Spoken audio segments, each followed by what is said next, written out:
Hello everyone, स्वागत है आप सब लोग का पीसीएसवाई तरुण में। जैसे कि आप सभी को पता है कि हम यूपी आरओ को ध्यान में रखते हुए टेस्ट सीरीज को लगा रहे हैं और आज की जो हमारी टेस्ट सीरीज होने वाली है संस्कृति आईएएस की सामान्य अध्ययन और सामान्य हिंदी दोनों ही नए पैटर्न पर ये टेस्ट सीरीज है, जिसमें हम सामान्य अध्ययन के जीएस की बात करेंगे और जीएस की आज हम यहाँ पर हिस्ट्री की यहाँ पर हम बात करने वाले हैं। तो महत्वपूर्ण होने वाली टेस्ट सीरीज है और सामान्य हिंदी के जो क्वेश्चन है ऑलरेडी हम लगा चुके हैं, क्योंकि हिंदी की प्लेलिस्ट अलग हम लगाते हैं। जैसे कि अगर आप लोग हिंदी देखना चाहते हो एक प्लेलिस्ट मिल जाए, जीएस देखना चाहते हो एक प्लेलिस्ट में पूरी चीजें मिल जाए।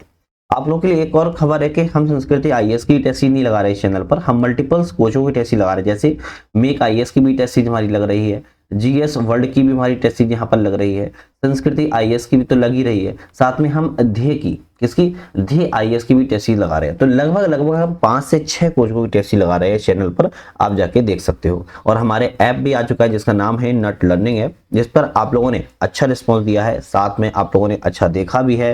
तो बहुत सारे कोर्स लॉन्च हो चुके हैं वहां पर, तो आप लोग जरूर वहां पर लॉन्च कर लीजिए जो भी अभी नए व्यूअर्स यहाँ पर आए हुए हैं। आज हम 51 क्वेश्चन की बात करेंगे, क्योंकि ऑलरेडी हम 50 क्वेश्चनों तक पहले हम बात कर चुके थे। आज हमारा 51 से क्वेश्चन यहाँ पर होने वाले हैं। तो यहाँ पर आज का पहला क्वेश्चन है मौर्यकालीन जो अधिकारी हैं उनके बारे में, और मौर्यकालीन अधिकारियों के जो विभाग थे, इस कौन सा अधिकारी का कौन सा विभाग हुआ करता था उसके बारे में हम यहाँ पर बात करेंगे। सन्निधाता, अब ये सन्निधाता की बात करें तो कौन सा विभाग संभालते थे, तो ये संभालते थे कौन से, ये भाई साहब संभालते थे हमारा राजकीय कोषा, राजकीय कोषाध्यक्ष का विभाग संभालते थे। अब ये राजकीय कोषाध्यक्ष कौन सा मिलाना है, दूसरे से मिला देंगे। समाहर्ता, समाहर्ता की बात की जाए कौन सा विभाग संभालते थे, तो समाहर्ता जो थे वो आपके राजस्व विभाग का प्रधान हुआ करता था। कौन सा, राजस्व विभाग का, तो हम कहेंगे वित्त मंत्री हुआ करते थे, क्योंकि राजस्व विभाग वित्त मंत्री के अंतर्गत आता है।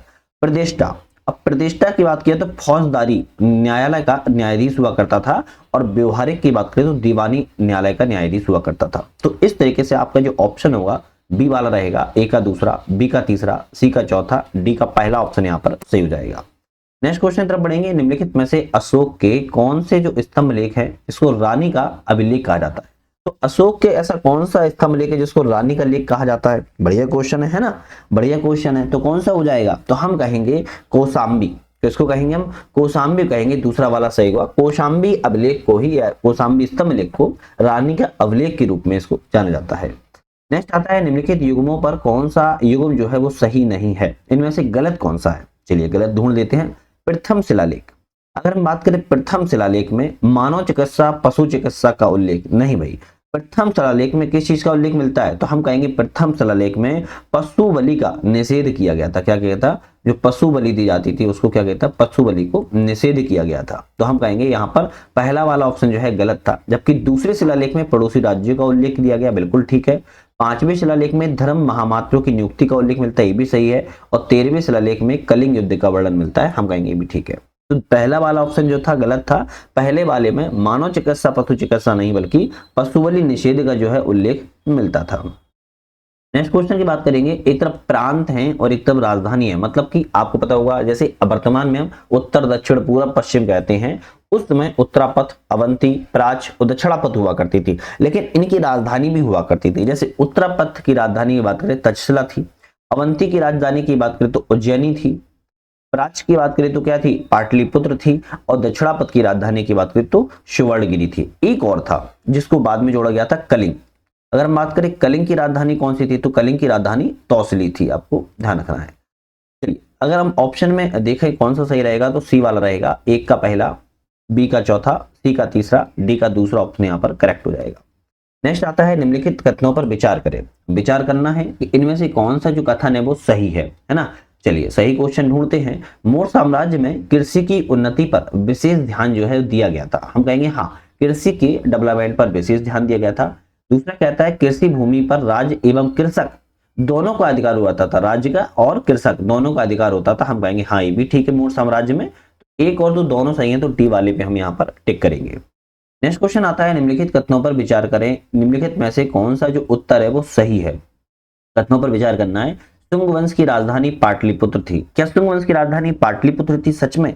हाँ बिल्कुल, शुंग वंश की राजधानी पाटलिपुत्र थी। हालांकि इस काल में विदिशा का राजनीतिक सांस्कृतिक महत्व जो है बढ़ गया था, लेकिन शुंग काल की राजधानी पाटलिपुत्र थी। दूसरा कहता है कि अयोध्या अभिलेख में पुष्यमित्र शुंग ने 2 अश्वमेध यज्ञ का अनुष्ठान करने को वाला बताया गया है। हम कहेंगे हाँ ये भी ठीक है कि पुष्यमित्र शुंग को 2 अश्वमेध यज्ञ करने के लिए अयोध्या अभिलेख में बताया गया है। 1 और 2 दोनों ऑप्शन हमारे यहाँ पर सही है। एक नोटिफिकेशन है या एक अपडेट है, छोटा सा है, सुन लीजिए, बड़ा अच्छी अपडेट है कि हमारा ऐप आ चुका है जिसका नाम है नट लर्निंग है। इस ऐप पर आप लोग क्या मिलेगा, इस ऐप पर हमारा यूपी पीसीएस हो, यूपी आरओ या यूपी के कोई भी एग्जाम्स हो वहां पर आप तैयारी कर रहे हो, और इसके लिए हमने पीडीएफ फॉर्म में 23 पीडीएफ को कवर अप किया हुआ है, जिसमें यूपी जीके स्पेशल भी होगी, साथ में अदर स्टैटिक आपके जीके सारे कवर हो जाएंगे, और एक क्विक रिवीजन के माध्यम से पीडीएफ नोट्स हैं जो कि 23 पीडीएफ नोट्स हैं, और सारे पीडीएफ नोट्स आप लोगों के लिए वेरी वेरी इंपॉर्टेंट है, आप जाकर ऐप पर देख भी सकते हो। इसी के माध्यम से हमने यूपी आरओ के लिए हिंदी और इंग्लिश दोनों बाइलिंगुअल में 184 टेस्ट के साथ chapter wise, subject wise, PYQ, current affairs के साथ साथ यहाँ पर टेस्ट सीरीज को लॉन्च किया हुआ है, जिसमें आप जब क्वेश्चन कर लेते हो और सबमिट करते हो, सबमिट करने के बाद आपको एक्सप्लेनेशन भी मिलता है, और एक्सप्लेनेशन के साथ साथ आपको की पॉइंट मिलता है। की पॉइंट वो पॉइंट होते हैं जो आपके एग्जाम में बहुत ज्यादा टारगेट बना के बनाए जाते हैं। साथ में 1 जून से एक बैच स्टार्ट हो रहा है हमारा यूपी आरओ पीसीएस के लिए करंट अफेयर, जिसकी बात करें तो हम यहाँ पर 25 से 30 वीडियो मिलेंगी आपको करंट अफेयर्स की, और आपको 4 से 5 आपको इसमें मैराथन मिलेंगे, जिसमें आपका यूपी आरओ और यूपी पीसीएस दोनों ही करंट अफेयर्स को टारगेट में रखते हुए बनाया गया है, जिसमें आपको वीडियो और रिकॉर्डेड क्लास, साथ में आप लोगों को पीडीएफ भी यहाँ पर प्रोवाइड कर दी जाती है। तो अभी जाइएगा, डाउनलोड कर लीजिएगा नट लर्निंग ऐप। ध्यान रखिएगा, nut learning app download play store पर पूरा नाम सर्च करके कर सकते हो, या फिर डिस्क्रिप्शन में लिंक दे दी है, लिंक पर क्लिक करके डायरेक्टली आप लोग डाउनलोड कर पाओगे। तो अभी जाके जरूर देख लीजिएगा। हम क्वेश्चन की बात करते हैं। भरहूत स्तूप, कौन सा स्तूप है? भरहूत स्तूप के संदर्भ में कथनों पर विचार करें, इनमें से कौन सा ऑप्शन जो है सही है? भरहूत स्तूप के बारे में कह रहा है, भरहूत स्तूप जो है शुंगकाल का सर्वोत्तम स्मारक स्तूप था। हम कहेंगे बिल्कुल ठीक है। वर्ष 1873 में कनिंघम महोदय ने इस स्तूप को खोज निकाला था। हम कहेंगे हाँ ये भी सही है। तो 1 और 2 दोनों ही सही है, तो हमारा डी वाला ऑप्शन जो है वो करेक्ट हो जाएगा। नेक्स्ट क्वेश्चन की तरफ बढ़ेंगे हम।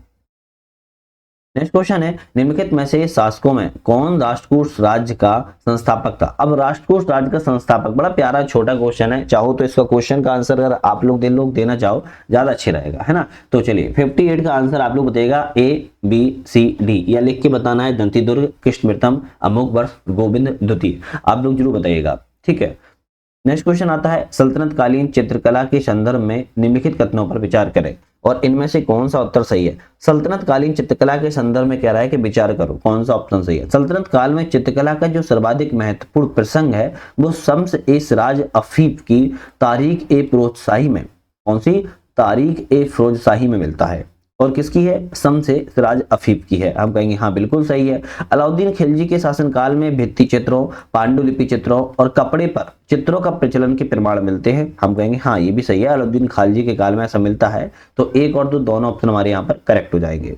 नेक्स्ट आता है, निम्नलिखित में से कौन सा जो कथन है वो सही नहीं है? अब गलत है, गलत कौन सा है? सीता अध्यक्ष और विभाग है, एक अध्यक्ष थे और एक विभाग थे। जैसे सीता अध्यक्ष की बात करें, राजकीय कृषि विभाग था, हम कहेंगे बिल्कुल सही है। सुरा अध्यक्ष की बात करें, बूचड़ खाने का अध्यक्ष था, हम कहेंगे ये भी सही है। विविधता अध्यक्ष की बात करें, चारावाही का अध्यक्ष था, हम कहेंगे ये भी ठीक है। नवोदय अध्यक्ष की बात करें तो यह नवोदय जो अध्यक्ष था वो आपका कहा जा रहा है कि बंदरगाह का अध्यक्ष, नहीं बंदरगाह का नहीं था बल्कि जहाज रानी का अध्यक्ष था। किसका? जहाज रानी का अध्यक्ष हुआ करता था। हम कहेंगे डी वाला ऑप्शन जो है वो यहाँ पर हमारा गलत था, बाकी ऑप्शन सही थे।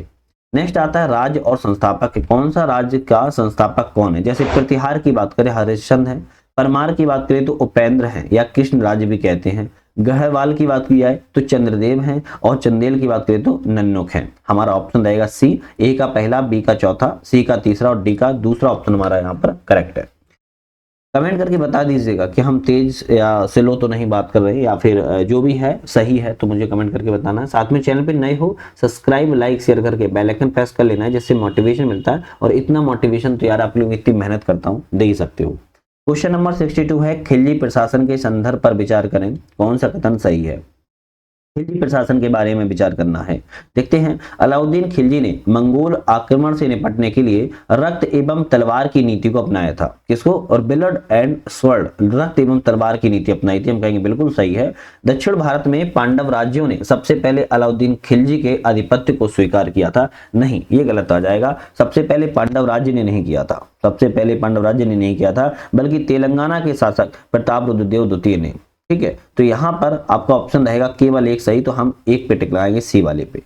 नेक्स्ट क्वेश्चन आता है भारतीय शास्त्रीय नृत्य से संदर्भ में कौन सा कथन सही है। भारतीय शास्त्रीय नृत्य के बारे में पूछ रहा है, सही ऑप्शन कौन सा है, देख लेते हैं सही ऑप्शन कौन सा है। शास्त्रीय नृत्य का मुख्य तत्व जो है गुरु शिष्य परंपरा से है। किससे है? गुरु शिष्य परंपरा से है। क्या ये सही है? हाँ बिल्कुल सही है। भारत में कुल 7 नृत्यों का शास्त्रीय नृत्य को दर्जा प्राप्त है, तो भाई ये क्या सही है? तो ये गलत हो जाएगा। भारत में वर्तमान में 8 शास्त्रीय नृत्यों को दर्जा प्राप्त है। अगर हम बात करें सबसे पहले कौन सा होगा, तो लिख देता हूं, आपका होगा यहाँ पर भरतनाट्यम। कौन सा होगा? भरतनाट्यम होगा, है ना। फिर उसके बाद कुचिपुड़ी हो जाएगा। कुचिपुड़ी के बाद बात करें तो कथकली आ जाएगा। कथकली के बाद बात करें तो मोहिनी अट्टम आ जाएगा। मोहिनी अट्टम की अगर हम बात करें तो उड़ीसी आ जाएगा। और उड़ीसी की बात करें तो मणिपुरी आ जाएगा। मणिपुरी की बात करें तो कथक आ जाएगा। और कथक की बात करें तो शास्त्रीय आ जाएगा। हालांकि अब और भी जोड़ दिए गए हैं, है ना, और भी जोड़ दिए गए, लेकिन ये प्रमुख तौर पर यही थे, है ना। तो आप थोड़ा सा जो अपडेटेड है वो हमने पिछली वीडियो में बताया था, तो आप उसको देख लेना। ऑप्शन आपका केवल ए बी वाला सही रहा, केवल एक सही है, क्योंकि दूसरा वाला ऑप्शन जो है वो गलत है, ध्यान रखिएगा। नेक्स्ट क्वेश्चन है इंडो इस्लामिक स्थापत्य कला के संदर्भ में भी कौन सा कथन सही है। इंडो इस्लामिक स्थापत्य कला के बारे में कह रहा है, सही ऑप्शन बताओ। इस शैली के अंतर्गत मानव और पशुओं की आकृतियों का जो है उपयोग बहुत कम हुआ है। हम कहेंगे बिल्कुल ठीक है। भवन निर्माण में पत्थरों का व्यापक प्रयोग किया गया है। हाँ, आप देखोगे अगर इंडो इस्लामिक शैली में पत्थरों का सबसे ज्यादा प्रयोग हुआ है, तो हमारा सी वाला ऑप्शन जो है वो करेक्ट हो जाएगा। नेक्स्ट क्वेश्चन है कोणार्क के सूर्य मंदिर के संदर्भ पर विचार करें, कौन सा कथन सही है। कोणार्क के सूर्य मंदिर के बारे में विचार करना है, कौन सा कथन सही है। तो इसका निर्माण जो है गंग वंश के शासक नरसिंह देव ने करवाया था। बहुत पॉपुलर आंसर है ये, और ये सही भी है। ठीक है, इस मंदिर का निर्माण बेसर शैली में हुआ है। अरे बेसर शैली में कैसे हो सकता है? इस शैली का निर्माण जो है कलिंग वास्तुकला का उदाहरण है। कौन से? कलिंग वास्तुकला का उदाहरण है। और अगर हम बात करें तो कौन सी? नागर शैली का उदाहरण है। कौन सी? नागर शैली का उदाहरण है। तो हम कहेंगे दूसरा वाला गलत है, केवल एक सही है, हमारा बी ऑप्शन यहाँ पर करेक्ट हो जाएगा। नेक्स्ट क्वेश्चन की बात करेंगे मंदिर निर्माण की पंचायतन शैली कौन सी है। पंचायतन शैली में कौन सा उत्तर सही है। तो मंदिर निर्माण की पंचायतन शैली में मुख्य देवता के मंदिर के साथ 4 गौण देवता की मंदिर बनाए जाते थे। हम कहेंगे सही है। देवगढ़ की दशावतार मंदिर इस शैली का प्रमुख उदाहरण है। हम कहेंगे भी ठीक है। तो इस शैली की जो मंदिर है, मान लो ये एक मंदिर है, मान लेते एक मंदिर है, और इसके चारों कोनों पर मंदिर बनाए जाते थे। मतलब कि मान लो ये पंच हो गया, और पंच के चारों ओर जो बैठे हुए हैं वो सदस्य हैं। तो एक तरीके से पंचायतन शैली है ना, पंचायत चल रही है, तो पंचायतन शैली से मंदिरों का निर्माण किया गया है, इसी तरीके कहते हैं। तो आपके सी वाला जो ऑप्शन है वो सही है, क्योंकि दोनों ऑप्शन आपके करेक्ट है। निम्नलिखित कथनों पर विचार करें, और विचार करना है इनमें से कौन सा उत्तर सही है। बात करते हैं, विचार करने देते हैं। आदित्य प्रथम ने पल्लवों को पराजित करके कोंडदारम की उपाधि धारण की थी। हम कहेंगे बिल्कुल सही है। परांतक प्रथम ने मदुरा के पांडव राजा को पराजित करके मुद्रिकोंड की उपाधि धारण की थी। हम कहेंगे ये भी सही है। तो इनको थोड़ा सा ध्यान रखना है आपको, डी ऑप्शन सही रहेगा। एक और दो दोनों ऑप्शन आपके करेक्ट है। राजराज प्रथम के संदर्भ में, किसके? राजराज प्रथम के संदर्भ पर विचार करें, कौन सा उत्तर सही है। समस्त भूमि की माप कराई और उचित कर का निर्धारण किया था। राजराज प्रथम ने जो भूमि थी उसकी माप कराई थी, और फिर उसका उचित टैक्स का क्या किया था? निर्धारण किया था। हम कहेंगे बिल्कुल ठीक। यह एक शिव भक्त था, शिव की पूजा करता था, और अपनी राजधानी में राजराजेश्वर मंदिर का भी निर्माण राजराज प्रथम ने करवाया था। तो दोनों ऑप्शन सही रहेंगे, तो सी वाले पे हम यहाँ पर टिक करेंगे। नेक्स्ट आता है अभिकथन और कारण है, और अभिकथन कारण में कौन सा कथन सही है इसकी बात कर रहा है। जैसे अभिकथन कहता है राजा राम मोहन राय ने आजीवन सामाजिक, धार्मिक, बौद्धिक और राजनीतिक उत्थान को कठिन परिश्रम किया है। हम कहेंगे बिल्कुल ठीक है, उन्होंने परिश्रम किया था।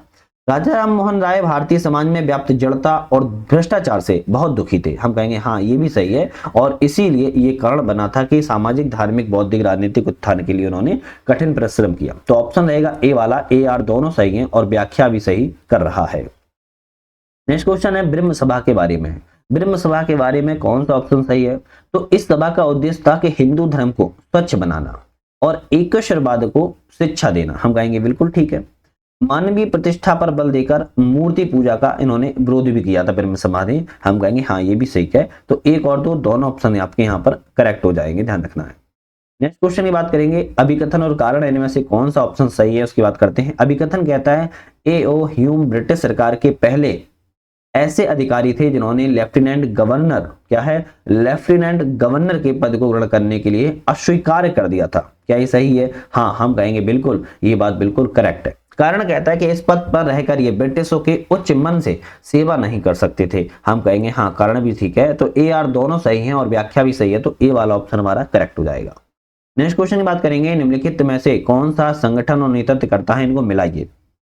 मिलाना है ना, तो इनको मिलाते हुए देख लेते हैं। जैसे अगर हम बात करें अवध किसान सभा, अवध किसान सभा का नेतृत्व किसने किया था, तो अवध किसान सभा का नेतृत्व जो है बाबा रामचंद्र ने किया था।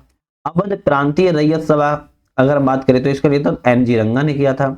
बिहार प्रांतीय किसान सभा का सहजानंद सरस्वती ने किया और उत्कल प्रांतीय किसान सभा का मालती चौधरी ने किया। आपका ऑप्शन सी रहेगा, ए का दूसरा, बी का पहला, सी का चौथा, डी का तीसरा ऑप्शन यहाँ पर आपका करेक्ट हो जाएगा। नेक्स्ट आता है प्राचीन स्थल हैं और उनसे संबंधित कुछ महत्वपूर्ण प्राप्तियां हैं। कौन से स्थल से कौन सी प्राप्ति यहाँ पर की गई है। जैसे हड़प्पा से बात करें तो मार्त देवी की मूर्ति मिली है, किसकी, मार्त देवी की, सॉरी मार्त देवी की मूर्ति ही मिली हुई है हड़प्पा से, ठीक है। फिर उसके बाद आता है मोहनजोदड़ो, मोहनजोदड़ो से वृहत स्नानागार मिला है।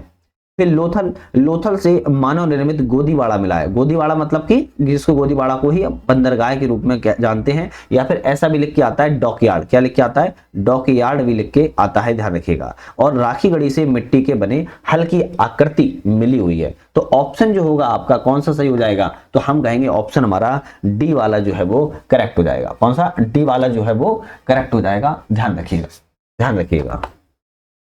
चलिए नेक्स्ट क्वेश्चन की बात करेंगे। यहाँ पर हम नेक्स्ट क्वेश्चन है 74 क्वेश्चन पर आ चुके हैं, लेकिन आप लोगों ने छोटा सा काम मोटिवेशन नहीं दिया है, सब्सक्राइब लाइक शेयर को कर लीजिएगा। अच्छा लगता है मोटिवेशन देते हो और मेहनत करने के लिए थोड़ा और उत्साहित होता हूं मैं। साथ में कमेंट कर देना प्यारा सा, है ना, और प्यारा सा कमेंट करते हो तो थोड़ी चीजें और भी बेहतर होने लगती हैं। अगर हम बात करेंगे निम्नलिखित में से किस ब्राह्मण ग्रंथ में कृषि की चारों क्रियाएं जुताई, बुवाई, कटाई और मड़ाई का उल्लेख मिलता है, तो ऐसा कौन सा ब्राह्मण ग्रंथ है जिसमें जुताई, बुवाई, कटाई, मड़ाई का उल्लेख किया गया है। हम कहेंगे शतपथ ब्राह्मण है। कौन सा, शतपथ ब्राह्मण है, ध्यान रखना है, वेरी वेरी वेरी इंपोर्टेंट ये क्वेश्चन है। नेक्स्ट क्वेश्चन आता है ऋग्वैदिक काल में जो महिलाओं की दशा के संदर्भ पर विचार करें, इनमें से कौन सा उत्तर सही है। तो महिलाओं की दशा के बारे में कह रहा है विचार करो। उन्होंने राजनीति में भाग लेने का अधिकार नहीं था वैदिक काल, ऋग्वैदिक काल में। हम कहेंगे बिल्कुल सही है ना, बिल्कुल सही है। उन्हें संपत्ति संबंधी अधिकार प्राप्त नहीं था। हम कहेंगे हाँ ये भी ठीक है, तो दोनों ऑप्शन सही है हमारा, तो सी वाला रहेगा। महिलाओं को राजनीति में भाग लेने का अधिकार नहीं था, संपत्ति संबंधी अधिकार भी नहीं था ऋग्वैदिक काल में। नेक्स्ट क्वेश्चन आता है यहाँ पर अभिकथन और कारण, इनमें से कौन सा ऑप्शन सही है। अभिकथन कहता है स्वदेशी आंदोलन में मुसलमानों ने भाग नहीं लिया, बिल्कुल बात ठीक है, नहीं लिया था। कारण कहता है कि इस आंदोलन का चरित्र बहुत हद तक धार्मिक प्रवृत्ति का देखने को मिलता है। हम कहेंगे ये भी ठीक है, तो ए रहेगा, ए आर दोनों सही हैं और आर ए की सही व्याख्या भी कर रहा है। नेक्स्ट आता है एक तरफ आंदोलन है और एक तरफ नेतृत्व करता है, कौन से आंदोलन के नेतृत्वकर्ता कौन है। जैसे सत्यशोधक आंदोलन की बात करें तो ज्योतिबा फूले रही हैं। अविपुरम आंदोलन की बात करें तो श्री नारायण गुरु रहे हैं। नायर आंदोलन की बात करें तो सी वी रमन पिल्लई रहे हैं और आत्म सम्मान आंदोलन की बात करें तो ई वी रामास्वामी नायकर रहे हैं। ऑप्शन आपका डी रहेगा, ए का चौथा, बी का पहला, सी का दूसरा, डी का तीसरा ऑप्शन यहाँ पर करेक्ट है। नेक्स्ट क्वेश्चन की बात करेंगे, निम्नलिखित युग्मों में देश और विजित करने वाले गवर्नर जनरल और वायसराय सम्मिलित नहीं है, वो बताइए। मतलब एक तरफ देश हैं या आप कह सकते हो कि राज्य हैं और उनको किसने विजिट जीता है, एक तरीके से जीता है, उनके बारे में बात कर रहा है, लेकिन एक सही नहीं है। कौन सा नहीं है देखते हैं। सिंध, सिंध को लॉर्ड कैनिंग ने नहीं, भाई ये सिंध को लॉर्ड कैनिंग ने नहीं, तो फिर अगर बात करें तो फिर तो हम कहेंगे सिंध को, एक मिनट, सिंध को लॉर्ड एलन ने, किसने, लॉर्ड एलन ने, यानी कि लॉर्ड एलन बरो ने जीता था, विजित किया था, तो ए ऑप्शन गलत था। नेपाल को लॉर्ड हेस्टिंग्स ने, बिल्कुल ठीक है। बर्मा को लॉर्ड डफरिन ने, ये भी ठीक है। अफगानिस्तान को लॉर्ड लिटन ने। तो देखो ऐसे क्वेश्चन भी आ जाते हैं कि आपको मिलाने पड़ सकते हैं, तो आपको थोड़ा ध्यान रखना है। निम्नलिखित में से किसके शासनकाल में हिंदू विधवा पुनर्विवाह अधिनियम पारित किया गया। हिंदू विधवा पुनर्विवाह अधिनियम पारित किया गया था लॉर्ड डलहौजी के काल में। किसके, लॉर्ड डलहौजी के काल में। अगर हम ईयर की बात करें तो 1856 में, ध्यान रखिएगा। चलिए नेक्स्ट क्वेश्चन आता है, समाचार पत्र हैं और संपादक हैं, कौन सा समाचार पत्र किससे संबंधित है, लेकिन पूछा है कितने युग्म सही है, बाकी हम सभी मिला लेते हैं। जैसे राफ्त गुप्तार की बात करें तो राफ्त गुप्तार दादा भाई नौरोजी से संबंधित है, बिल्कुल करेक्ट हो गया। इंडियन मिरर की बात करें तो देवेंद्रनाथ टैगोर संबंधित है, ये भी ठीक है। मिरात उल अखबार की बात करें तो राजा राम मोहन राय संबंधित है, ये भी ठीक है। यंग इंडिया की बात करें तो महात्मा गांधी संबंधित है, ये भी सही है। तो हम कहेंगे जो हमारे ऑप्शन है वो चारों के चारों सही ऑप्शन यहाँ पर मिले हुए हैं। नेक्स्ट आता है निम्नलिखित में से आयोग और समितियां हैं उनको एक कालक्रम में व्यवस्थित करना है। जैसे अगर हम बात करें यहाँ पर अमीनी समिति, अमीनी जो समिति है आपकी 1778 में गठित की गई थी। उसके बाद मैकडोनाल्ड समिति की बात करें तो 1900 में गठित की गई थी। उसके बाद आपकी हॉलैंड की बात समिति बात करें तो 1916 में गठित की गई थी। अंतिम में लिन लिथगो जो आयोग है 1928 में गठित किया गया था। ऑप्शन जो हमारा यहाँ पर रहेगा वो डी वाला रहेगा, पहले दूसरे नंबर पर, फिर यहाँ पर पहले नंबर पर, फिर आपका तीसरे नंबर पर और अंतिम में आपका चौथे नंबर पर। नेक्स्ट क्वेश्चन आता है निम्नलिखित जोड़ों को कौन सा जोड़ा सही नहीं है। कुछ विद्रोही हुए और उनसे संबंधित व्यक्ति रहे और एक सही नहीं है। जैसे कोल विद्रोह बुद्धो भगत संबंधित है, बिल्कुल ठीक है। संथाल विद्रोह से सिद्धू कानू संबंधित, ये भी ठीक है। खोंड विद्रोह से चक्र बिसोई संबंधित, ये भी ठीक है। लेकिन खासी विद्रोह से गोमधर कुंवर नहीं है समदर, गोमधर जो कुंवर है वो अहोम विद्रोह से है। कौन से? अहोम विद्रोह से है। लेकिन खासी विद्रोह से कौन संबंधित है? तो हम कहेंगे तीरथ सिंह संबंधित है। कौन से? तीरथ सिंह संबंधित है। तो डी ऑप्शन आपका जो है वो सही नहीं मिला था, मैंने बता दिया है। नेक्स्ट क्वेश्चन आता है चोलकालीन राजस्व व्यवस्था के संदर्भ में विचार करें। चोलकालीन राजस्व व्यवस्था के बारे में विचार करना है, कौन सा ऑप्शन सही है। कृषि उत्पादन का 1/3 भू राजस्व के रूप में वसूल किया जाता। कैसे? भू राजस्व के रूप में वसूल किया जाता था कृषि उत्पादन के लिए, हम कहेंगे बिल्कुल सही है। चोल अभिलेखों में भूमि को कुल 12 कोटियों में विभाजित किया गया था, 12 कोटियों में बांटा गया था, डिवाइड किया गया था, हम कहेंगे भी सही है। तो हमारे ऑप्शन 1 और 2 दोनों सही है, तो सी वाला करेक्ट यहाँ पर हो जाएगा। नेक्स्ट आता है गुप्तकालीन उद्योग के संदर्भ पर विचार करें। अब गुप्तकालीन उद्योग के संदर्भ पर विचार करना है, कौन सा ऑप्शन सही है। गुप्त काल में वस्त्र उद्योग उत्कृष्ट अवस्था में था। कैसा था? वस्त्र उद्योग का था उत्कृष्ट अवस्था में, हम कहेंगे बिल्कुल ठीक है। गुप्त काल में पौधों के रेशों से बना हुआ वस्त्र दूकुल कहा जाता था। ध्यान रखिएगा, इंपोर्टेंट शब्द है, दूकुल कहा जाता था। किस लिए कहा जाता था? पौधों के रेशों से बनाए गए वस्त्र को दूकुल कहते हैं। किस काल में? आप कहोगे गुप्त काल में। तो हमारा ऑप्शन 1 और 2 दोनों सही है, तो बी वाले पे हम यहाँ पर टिक करेंगे। गुप्तकालीन कर हैं और विवरण हैं, और ये बात कराए कितने युगों में यहाँ पर सही है। जैसे प्रत्यय की बात करें तो प्रत्यय एक प्रकार क्या था? चुंगी कर था, बिल्कुल ठीक है। उद्रंग की बात करें तो स्थायी किसानों पर लगाए जाने वाला कर था, ये भी ठीक है। हिरण्य की बात करें तो नगद वसूला जाने वाला कर था, ये भी ठीक है। भोग की बात करें तो उपज का हिस्सा हुआ करता था भूमि के रूप में, हमारा ये भी ठीक है। तो हमारा ऑप्शन रहेगा बी वाला ऑप्शन रहेगा। नहीं सॉरी, एक मिनट, सॉरी, भोग यहां पर उपज का हिस्सा नहीं था, भाग था। क्या था? भाग था उपज का हिस्सा। तो ऑप्शन हमारे केवल 3 रहेंगे, ए बी सी। तो ऑप्शन सी वाला रहेगा। सॉरी, भोग जो था वो फल फूल लकड़ी स्वरूप से राजा को प्रदान किया जाता था, भाग था उपज का हिस्सा। तो यहां पर भाग है ना कि भोग होता। सॉरी दोस्तों, गलती हो गई थी, सॉरी। निम्नलिखित वैसे कथनों पर विचार करें, कौन सा कथन यहाँ पर सही है।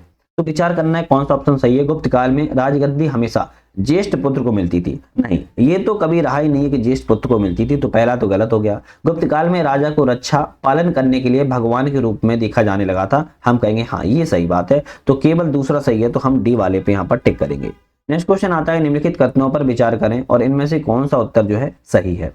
गुप्त काल में शूद्रों को रामायण महाभारत पुराण सुनने का अधिकार मिल गया था, बिल्कुल बात ठीक। गुप्त काल में ऐसा शूद्रों के लिए हो चुका था। गुप्त काल में उच्च वर्ग की स्त्रियों को स्वतंत्र जीवन निर्वाह का साधन प्राप्त, नहीं, गुप्त काल में स्वतंत्र जीवन स्त्रियां नहीं जी पाती थी। तो केवल ऑप्शन आपका ए वाला रहेगा सही, क्योंकि दूसरा वाला ऑप्शन जो है वो गलत है, स्वतंत्रता नहीं थी। मंदिर है और स्थापत्य शैली है, कौन सा मंदिर की स्थापत्य शैली से है। जैसे लिंगराज मंदिर की बात करें तो नागर शैली से है। कांची का कैलाश मंदिर की बात करें तो द्रविड़ शैली से है।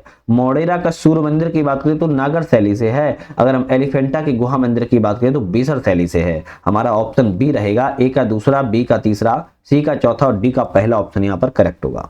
नेक्स्ट बात करते हैं, एक तरफ पुस्तक है और लेखक है, कौन सी पुस्तक किस लेखक के द्वारा लिखी गई है और कितने ऑप्शन यहाँ पर सही हैं। जैसे मुद्रा राक्षस भाई साहब विशाख दत्त ने लिखी है, बिल्कुल सही लिखी है। देवी चंद्रगुप्तम भी आपकी विशाख दत्त ने लिखी है, दंडन ने नहीं बल्कि विशाख दत्त के द्वारा ही लिखी गई है। तो ऑप्शन आपका दूसरा वाला गलत हो गया, जो कि मैंने लेकिन सही बता दिया है। चारु दत्ता की बात करें तो भास के द्वारा लिखी गई है, बिल्कुल करेक्ट है। और कीर्तार्जुनम की बात करें तो आपकी बुद्ध घोष ने नहीं बल्कि भारवी ने लिखी है। किसने? भारवी ने लिखी है। तो आपका ऑप्शन यहाँ पर भी डी वाला गलत है। तो केवल एक और सी सही है, हमारे ऑप्शन 2 सही है, 2 ऑप्शन गलत थे जो कि बता दिए हैं। नेक्स्ट क्वेश्चन की बात करते हैं, निम्नलिखित में से कौन पांडवकालीन प्रशासनिक विभाजन का सही अनुक्रम? पांडवकालीन जो प्रशासनिक विभाजन था उसका सही क्रम कौन सा है? जैसे हम सही क्रम की बात करें तो सबसे पहले मंडलम, मंडलम के बाद नाडु, फिर आपकी उर, फिर आपकी मुडुर आते थे। तो हमारा ऑप्शन रहेगा सी वाला यहाँ पर करेक्ट। तो हमने यहाँ पर 90 क्वेश्चन कर लिए हैं। 91 से नेक्स्ट वीडियो में आएंगे और फिर 91 से हम 140 तक करेंगे, जो कि हमारे फिर क्वेश्चन पूरे हो जाएंगे। तो चैनल पर आप लोग नए थे, सब्सक्राइब लाइक शेयर करके बेल आइकन प्रेस कर लेना है, जिससे कि नई वीडियो आई तो नोटिफिकेशन आपको मिलता रहे। ऐप को डाउनलोड करके मल्टीपल कोर्सेज आ चुके हैं, ज्वाइन कर लो। एग्जाम में सपने होंगे साकार वहां से, क्योंकि एग्जाम उसी पॉइंट ऑफ व्यू से बनाए जा रहे हैं वहां पर आपके कोर्स जो आपके एग्जाम में हेल्पफुल रह सके। तो चैनल पे बने रहने के लिए आज बहुत बहुत धन्यवाद।